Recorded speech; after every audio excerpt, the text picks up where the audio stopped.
یہی میرا ذریعہ معاش ہے. اگر آپ نے مجھے پیسے نہیں دیے, اس کی قیمت نہیں دی, تو میرے بیوی بچے بھوکے مر جائیں گے. بڑی محنت کے بعد یہ مچھلی میرے ہاتھ لگی ہے, میرے بیوی بچوں کی پیٹ پہ لات مت مار. اس نے کہا چپ. مچھلی اس سے چھینی اور جانے لگا. مچھلی اس سے چھینی اور جانے لگا. یہ آدمی بھی جانتا تھا کہ مچھلی میری بڑی محنت کی کمائی ہے, اگر یہ مچھلی لے گیا تو دوسری مچھلی اتنی جلدی میرے ہاتھ نہیں لگے گی. شام ہو چکی ہے, میرے بیوی بچے کیا کھائیں گے؟ یہ تو قیمت اس کی مل جائے, یا مچھلی ہی ہم کاٹ کے بنا کے اپنے گھر میں بیوی بچوں کو کھلا لیں. یہ اس کو پکڑتا ہے, میرے بھائی مچھلی مجھے دے دے یا قیمت دے دے. تو اس نے اس کا ہاتھ جھٹک دیا, ہٹ چل, اور پھر آگے بڑھا. اس نے مچھلی پکڑ لی. میرے بھائی تو مچھلی دے دیا اس کی قیمت. اس نے پھر جھٹکا, اس نے اس کا ہاتھ پکڑ لیا. اللہ کے بندے, ایک غریب آدمی کے اوپر رحم کر.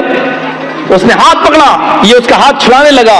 اس نے اس کے ہاتھ کو منہ میں رکھ لیا. مچھلی والے نے, غریب آدمی نے منہ میں رکھ لیا ایسے, اور اس کے انگوٹھے میں کاٹ لیا ایسے. ہلکا سا کاٹا, ایسے کاٹا, لیکن یہ طاقتور آدمی تھا جو چھین رہا تھا. اس نے ایک لات ماری اور چھین لی اور مچھلی لے کے چلا گیا. یہ آدمی اپنے گھر آیا, اپنے دوستوں کو بلایا, پارٹی کرتا ہے. مچھلی کاٹی جاتی ہے اور پارٹی کی جاتی ہے. یار دوستوں نے مل کر مچھلی کھائی. رات میں جب بستر پہ سونے کے لیے جاتا ہے, سنو اے لوگوں, تم سے محبت کا ایک رشتہ رہا ہے لال بتھانی والوں, غور سے سنو. رات میں جب بستر پہ سونے کے لیے جاتا ہے تو اس کے انگوٹھے میں درد شروع ہوتا ہے. اس نے کپڑا پہ لپیٹا, لیکن درد میں اضافہ ہوتا چلا گیا. پوری رات کروٹوں سے گزرتی گئی, اس کو نیند نہیں آئی. لیکن رات کی تاریکی میں جائے تو کہاں جائے؟ کبھی اپنی بیوی سے کہتا, کبھی خود اس کو انگوٹھے کو پکڑتا, درد سے کراہتا کراتا پریشان ہو جاتا ہے. فجر کی نماز کا انتظار کرتا ہے. فجر کی اذان کی آواز دھیرے دھیرے رات کٹ جاتی ہے, فجر ہو جاتی ہے. مسجد کے اندر جاتا ہے, نماز پڑھتا ہے. جو حکیم طبیب مسجد میں نماز پڑھنے آتے ہیں, یہ اس کے پاس جاتا ہے. انہوں نے اپنے گھر لے گئے اور لے جانے کے بعد اس کے انگوٹھے کو دیکھا. اس زمانے میں کچھ لیپ لگایا جاتا تھا, لیپ لگایا گیا, لیکن درد میں اضافہ نہیں, اضافہ ہی ہوتا گیا. 4-5 دن ایسے ہی گزر جاتے ہیں, درد میں کمی نہیں ہوتی. اس نے انگوٹھا پھر دوبارہ دکھایا, اپنے اس سے بھی بڑے طبیب کو دکھایا. اس نے کہا یہ انگوٹھا میں انفیکشن پھیل گیا ہے, زہر پھیل رہا ہے, یہ انگوٹھا تمہارا سڑ چکا ہے. اس انگوٹھے کو یہاں سے کاٹ دو. اگر تم نے اس انگوٹھے کو نہیں کٹایا تو یہ زہر تمہارے پورے ہاتھ میں پھیل جائے گا. کوئی راستہ نہیں تھا. 5-6-10 دن کے اندر اندر یہ تیار ہو جاتا ہے کہ چلو انگوٹھا ہی کٹوا دو, کم سے کم ہاتھ تو بچ جائے گا. پھر اس نے اس انگوٹھے کو کٹوا دیا. 1 مہینہ 2 مہینہ کٹ گیا, لیکن اس کا کچھ عنصر باقی رہ گیا تھا. اس نے دھیرے دھیرے دھیرے دھیرے پورے پنجے کو خراب کر دیا. پھر درد بڑھنے لگا. 3-4 مہینے کے اندر اندر پورا کا پورا ہاتھ کا پنجہ سڑ گیا. حکیم کو دکھاتا, طبیب کو دکھاتا. طبیب نے کہا آپریشن میں کچھ کمی رہ گئی ہوگی, اس لیے تھوڑا سا کچھ عنصر باقی رہ گیا, تمہارا پورا کا پورا ہاتھ یہ پنجہ سڑ گیا ہے. دیکھو پورا ہاتھ خراب ہو جائے گا, علاج اس کا ایک ہی ہے کہ تم پورا کا پورا ہاتھ کا پنجہ کٹوا دو. پورا ہاتھ کا پنجہ کٹوا دیا گیا. 3-4 مہینے پھر کٹ جاتے ہیں, لیکن تھوڑا سا عنصر پھر باقی رہ جاتا ہے.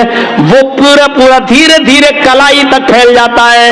طبیب نے کہا یہ کلائی کٹوا دو, نہیں تو پورا بازو کاٹنا پڑے گا. کلائی کٹ جاتی ہے. 3-4 مہینے کے بعد یہ بازو تک زہر پھیل جاتا ہے. طبیب نے کہا پورا کا پورا بازو کٹے گا, نہیں تو یہ زہر پورے جسم کے اندر پھیل جائے گا.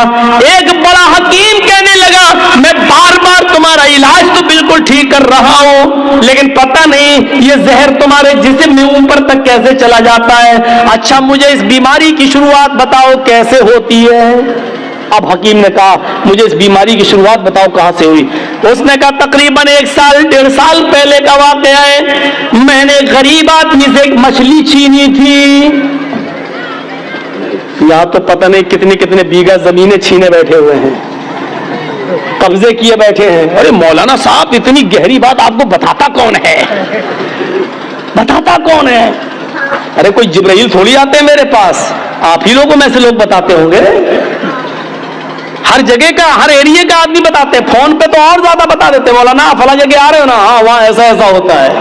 हो गई 1 घंटे की तकरीर तैयार मेरी, क्या करना है?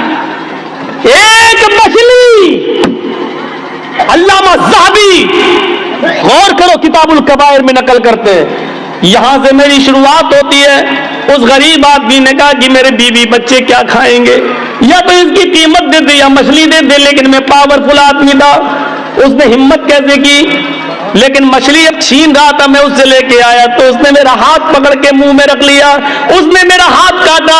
उसने सोचा था कि हाथ काटेंगे तो दर्द की वजह से ये मछली छोड़ देगा, मैं उठा लूंगा। लेकिन मैंने एक लात मारी उसको, उसने मेरे अंगूठे में काट लिया। यहां से शुरुआत हुई दर्द की।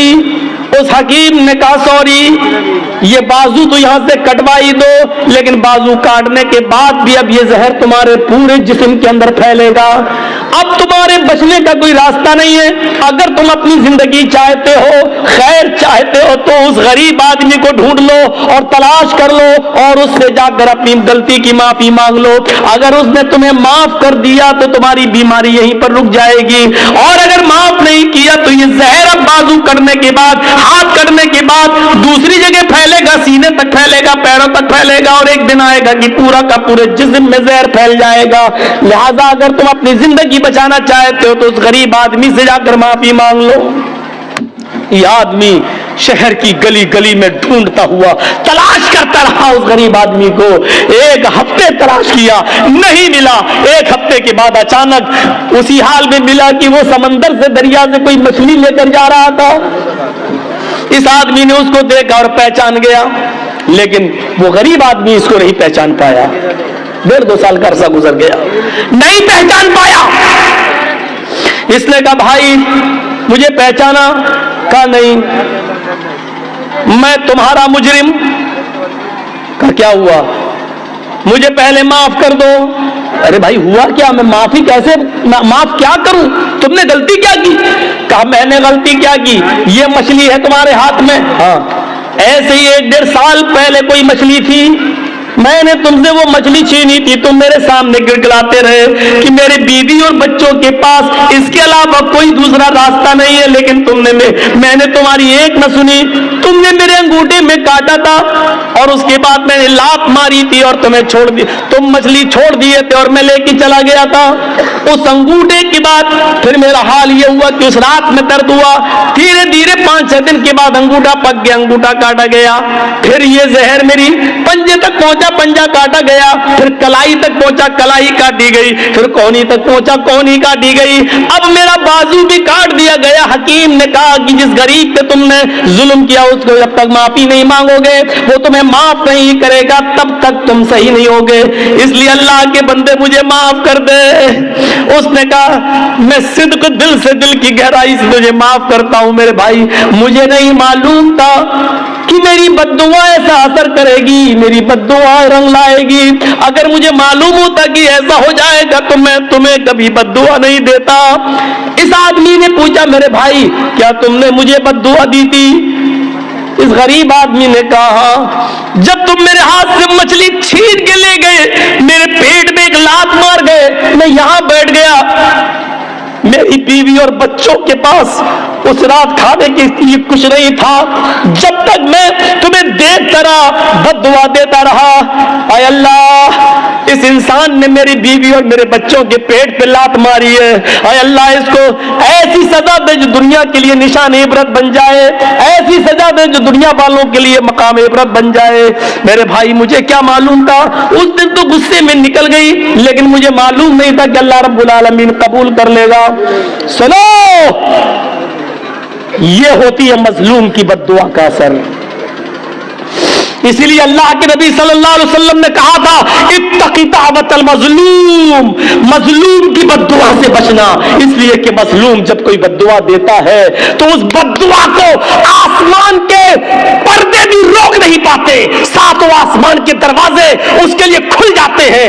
मजलूम की बद्दुआ, और अल्लाह की कुर्सी अर्श के पास जाने में कोई दीवार नहीं होती है। मजलूम की बद्दुआ डायरेक्ट अल्लाह के पास जाती है, उस बद्दुआ को ले जाने वाले फरिश्ते नहीं होते हैं। मजलूम ने यहां बद्दुआ दी, वो बद्दुआ आसमान के सीने को चीरते हुए डायरेक्ट अर्श से टकराती है, और अर्श वाला जवाब देता है, मेरे मजलूम बंदे की बद्दुआ मेरे पास आई है, इस बद्दुआ ने मेरे अर्श को झंझोड़ दिया है, यानी मुझसे इंसाफ मांग रहा है मेरा मजलूम बंदा।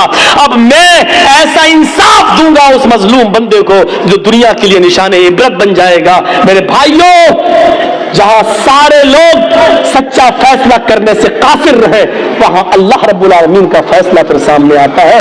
जहां कोई मुजरिम को सजा नहीं दे तो अल्लाह रब्बुल आलमीन फिर वहां सजा, फिर अल्लाह की सजा काम आती है, फिर वहां अल्लाह सजा देता है। इसलिए मजलूम की बद्दुआ से बचो। आप ये मत सोचो बहुत बेईमानी की कमाई से हम बहुत ज्यादा खुश हैं।